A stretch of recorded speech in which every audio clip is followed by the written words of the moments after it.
আজকে যদি চায়, বাংলাদেশের গোয়েন্দা সংস্থার কাছে এমন ডিভাইস আছে, আপনি অনেক গুরুত্বপূর্ণ বিষয় নিয়ে কথা বলেন, ওই কথা আপনার ফেসবুকে রিচ হবে না, ওইটা ভাইরাল হবে না, ওইটা ভাইরাল ইস্যু হিসেবে আসবে না। ওরা যেটা ভাইরাল করতে চায় ওইটাই ভাইরাল হবে। এটা ভাইরাল করতে চেয়েছে, এটা ওরা ওই তাদের ডিভাইস ব্যবহার করেছে, তারা এটা রেজ করেছে, এখন আপনি জানছেন। আর তারা যদি না করতে, এটা আপনারা জানতেন না।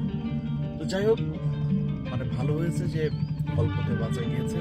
যারা ভবিষ্যতে এই ধরনের মানে এই দুবেলা ভাত খেতে দেয়, এক টাকায় ভাত দেওয়া, এই সেই সব বলে কি করে না, তাদের ব্যাপারে একটু সাবধান থাকে। কারণ এই পৃথিবীতে বহু ঘটনা ঘটেছে এই পর্যন্ত। ওই দাতা সংস্থা বিভিন্ন বড়লোকদের গরিব দেশে বিভিন্ন সহায়তা করে। বাংলাদেশে আইসিডিডিআরবি নাম শুনছে না, কলেরা হাসপাতাল। আমি নিজেও মনে করতাম, আরে বাবা, এত সুন্দর সেবা তাদের, এরা আসলে বাংলাদেশের মানুষকে গরিব দেখে এই জন্য বোধহয় করতে আসে। পরে শুনলাম কি, যে তারা সেখানে এক্সপেরিমেন্ট করে। এটা নিয়ে অনেক ধরনের ঘটনা ঘটেছে, আপনারা জানেন সেগুলি। তো মানুষকে এই যে বিভিন্ন গরিব দেশে বিস্কিট খেতে, আমি ছোট থাকতে যে স্কুলে বিস্কিট দিত, কে জানে সেই বিস্কিটের ভেতরে কে আছে। তারা বিভিন্ন রোগের ভ্যাকসিন, বিভিন্ন প্রতিষেধক, তারপরে ভাইরাস টাইরাস, এগুলো তারা পরীক্ষা করে।